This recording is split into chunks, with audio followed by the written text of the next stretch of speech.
An Australian Air Force base was put on alert while Russian strategic bombers conducted exercises in neutral waters off Indonesia, a move experts said showed Moscow was looking to extend its influence in the Pacific. The base in Darwin was briefly put on a state of increased readiness in early December during the Russian exercises, which, according to the Russian Ministry of Defense, involved 2 nuclear-capable Tu-95 Mega Siemens bombers and more than 100 personnel. RT, the Kremlin-backed English-language news channel, reported the exercise was the first Russian air patrol in the Pacific launched from Indonesia. One of Australia's foremost national security experts, Peter Jennings of the Australian Strategic Policy Institute, said the exercises showed Russia was again extending its influence to the peripheries of the world. It is a reminder Russia is here and wants to be a player in Pacific security and will use military force to demonstrate that, he told the ABC, which first reported the story. The aircraft took off from Indonesia's Biak airfield, on an island north of Papua, and stayed in the air for more than 8 hours. The aircraft flew only above neutral waters, according to the Russian military. Flights over neutral waters in Arctic, Northern Arctic, Black and Caspian Seas, and Pacific Fleet are conducted regularly by long-range aircraft, its defense ministry said in a statement. All the missions of the Russian aerospace forces are carried out in strict accordance with the international air law. The 2 bombers had earlier arrived at the Biak airfield from the Amur region in Russia's southeast. The Russian military said the bombers were refueled by Il-78 aircraft over the Pacific Ocean on the way to Indonesia. The bombers, commonly referred to as Spes, have a range of almost 15,000 kilometers without refueling. Biak airfield. The Australian Department of Defence confirmed to Guardian Australia there was a brief period of increased readiness in early December but said the base was not in lockdown.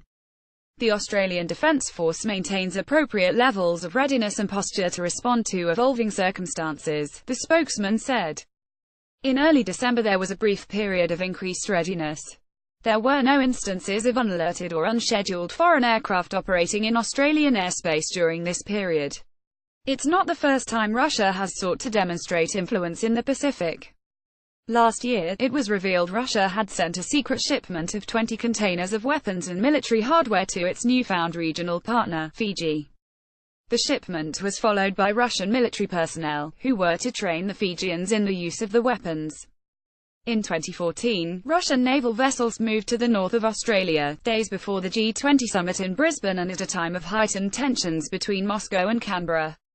A 2015 paper, Alexei Muravyev, a strategic analyst and Russian military expert at Perth's Curtin University, said Russia had tangibly intensified its engagement in the Asia-Pacific since about 2000. Muravyev argued the 2014 Ukraine tensions and a need to diversify trade had deepened Moscow's long-standing impulse to re-engage with both Asia and the Pacific. Economically, Moscow is responding to the rise of the Asia-Pacific as an engine of the global economy, he wrote. Politically, Moscow sees in the region a number of potential partners also striving to establish a multipolar world, notably China. In the military strategic sphere, Russia is sensitive to the risk of armed conflict on its eastern flank.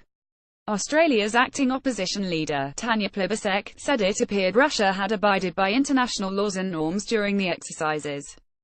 She made no other comment on the response of the Australian Defence Force.